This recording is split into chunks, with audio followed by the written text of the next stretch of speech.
Hello students, देखिए आपके exam के अकॉर्डिंग टू जो पेपर में क्वेश्चंस पूछा जाएगा उसको आपको ऑप्शन में मिलेगा, लेकिन मैंने केवल उसकी जो है मेन आंसर क्या है उसको मैंने यहाँ पर लिया है। One who does not believe in the existence of God is called.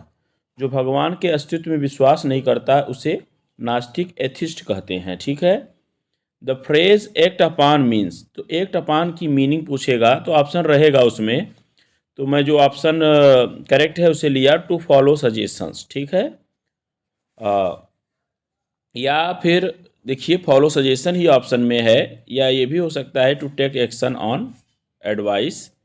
तो एक और मतलब कि आपको ये मिलेगा, तो यही राइट होगा एक्ट अपान का मीनिंग। ठीक है। किसी के सुझाव पर कार्य करना, जो कार्य करते हैं, टू फॉलो सजेशन, किसी के सजेशन को फॉलो करना। हाँ, अब देखिए the synonym of controversy. Controversy का जो सिनोनिम है वह डिस्प्यूट। डिस्प्यूट है, आपको मिलेगा।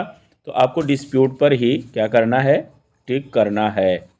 ठीक। The antonym of better is, better मतलब आप जानते हैं गुड का कंपैरेटिव डिग्री है, इसका एंटोनिम है वर्स। वर्स है। ठीक है। अब देखिए Sardar Patel was one of the greatest, वहाँ पर आपको मिलेगा मैन। दरअसल ये मैन तो करेक्ट हो गया। ठीक है। अब मैन आपको मिलेगा। अब आपको बनाना क्या है कि देखिए वहाँ जो ऑप्शन रहेगा वो रहेगा मैन, इसको काट दीजिए आप, ये गलत है। ठीक।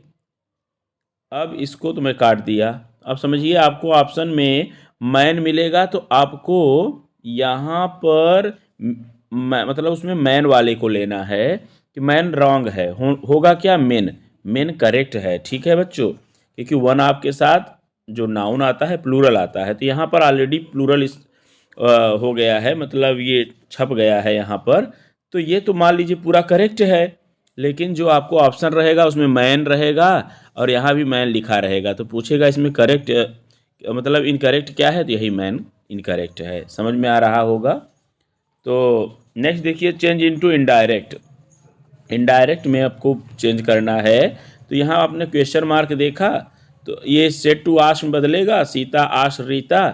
फिर यहाँ पर देखिए ये सहायक क्रिया शुरू है इसलिए इफ लगेगा, यू सेकंड पर्सन है, या ऑब्जेक्ट अनुसार बदलेगा, सी हो जाएगा, रीता है सी हो जाएगा, और आर का पास्ट टेंस वाज हो जाएगा वेल। ठीक। नेक्स्ट है द शॉप कीपर, आपको एक ही करना है। Say to me do not stand in front of my shop. Do not क्या है, इम्परेटिव सेंटेंस है, क्योंकि यहाँ क्वेश्चन मार्क नहीं लगा है, फुल स्टॉप लगा है। ठीक है। The shopkeeper ordered me. ठीक है, ordered me not to, do not not to में चेंज हो जाता है, stand in front of his shop, क्योंकि माई जो है शॉपकीपर के अनुसार बदल जाएगा। ठीक है, समझ में आया। चलिए आगे हम लोग थोड़ा देख लेते हैं। अब क्या दिया है, कंबाइंड। कंबाइन एज डायरेक्टेड, मतलब जैसे डायरेक्ट किया गया है कि ये कंपाउंड सेंटेंस में कहा है, यहाँ डी नहीं लिखा हुआ, तो आप मानिए कंपाउंड है ये। ठीक। My friend is not intelligent, my friend is not diligent. तो मेरा दोस्त न तो बुद्धिमान है और न ही परिश्रमी है। ठीक है, इसको इस प्रकार से आप कंपाउंड बना दीजिएगा। अब ये the question is too difficult to solve, complex कहेगा तो मैंने बताया आपको टी डबल ओ सो में चेंज कर देते हैं, डिफिकल्ट दैट लगाएंगे।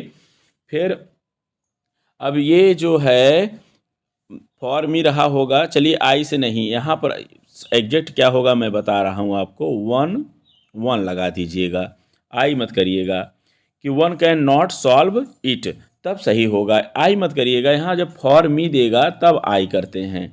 ठीक है, क्योंकि यहाँ पर कोई सब्जेक्ट है ही नहीं, तो कैसे पता चलेगा कि आई है ना, तो इसलिए वन का प्रयोग कर देंगे। समझ रहे हैं ना। The question is so difficult that one can not solve it.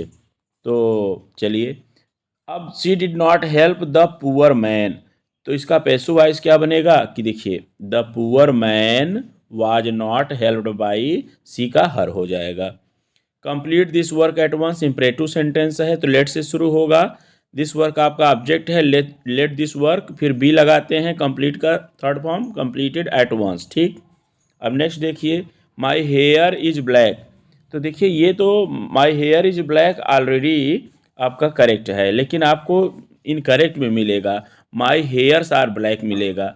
Sorry आपको मैं बताऊं कि क्वेश्चन में जो रहेगा वो हेयर में यस लगा कर देगा और यहाँ आर कर देगा, लेकिन आपको आंसर क्या लिखना है, माई हेयर इज ब्लैक। ठीक है।